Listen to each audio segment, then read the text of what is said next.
राज्याचे कौशल्य विकास मंत्री मंगलप्रभात लोढांच्या एका वक्तव्यानं राज्यात नवा राजकीय वाद पेटला। भारत शेतीमुळे सोने की चिडिया नव्हता, तर घराघरात स्टार्टअप होतं म्हणून सोने की चिडिया म्हटलं जायचं, असं अजब तर्कट लोढांनी मांडलं। त्यावर विरोधक आणि शेतकरी नेत्यांनी त्यांचा जोरदार समाचार घेतला।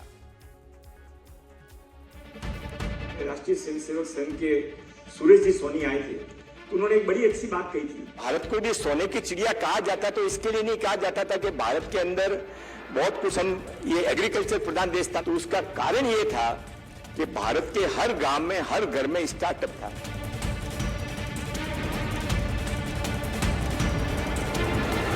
मंगलप्रभात लोढांनी भारताला सोने की चिडिया म्हणण्यामागे शेती नव्हे तर घरोघरी असलेले कुटीर उद्योग आणि स्टार्टअप्स कारणीभूत होते असं वक्तव्य केलं। मात्र त्यामुळे शेतकऱ्यांचा अपमान झाल्याचा आरोप केला जातोय। भारत हा कृषी प्रधान देश आहे, याकडे विरोधकांनी लक्ष वेधलं।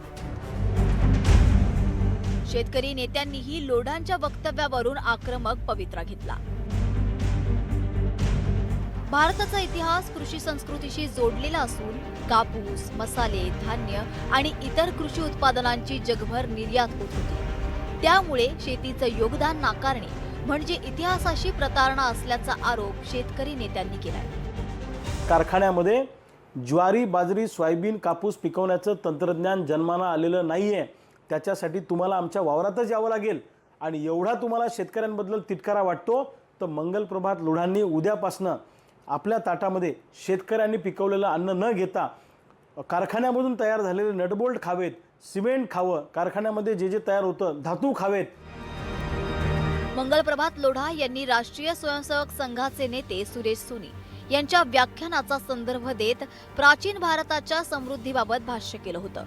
भारताची समृद्धी केवळ शेतीमुळे नव्हे तर घराघरात चालणाऱ्या कापड विणकाम, धातूकाम, हस्तकला आणि इतर कुटीर उद्योगांमुळे वाढली। या उत्पादनांची निर्यात होत असल्याने देशात मोठ्या प्रमाणात सोनं येत असे, असा त्यांचा दावा होता। त्यांच्या त्याच दाव्याचा कार्यक्रमातील भाषणात उल्लेख केला होता। मात्र त्याचा विपर्यास करण्यात आल्याचा दावा मंगलप्रभात लोढांनी केला। त्या काळामध्ये आपला जीडीपी फार जास्त होता, 25 पेक्षा जास्त कंट्रीमध्ये आपला एक्सपोर्ट होत होता। आता परत आपला भारतने स्वामी विवेकानंदांच्या शब्दामध्ये विश्वगुरु करायचे असेल तो घरी घरी स्टार्टअप केला पाहिजे। हा माझ्या भारत कृषी प्रधान देश होता, आज पण आहे, नंतर पण राहणार आहे। भारत हा कृषी प्रधान देश आहे। देशात औद्योगिकरण वाढत असलं तरी शेतीचा वाटा हा सर्वात मोठा आहे। शेती व्यवसायातच देशात सर्वात मोठा रोजगार निर्माण झाला होता। त्याचाच आधार घेत विरोधक आणि शेतकरी नेत्यांनी मंगलप्रभात लोढांवर टीकास्त्र टाकलंय। Bureau report, news 18 Marathi.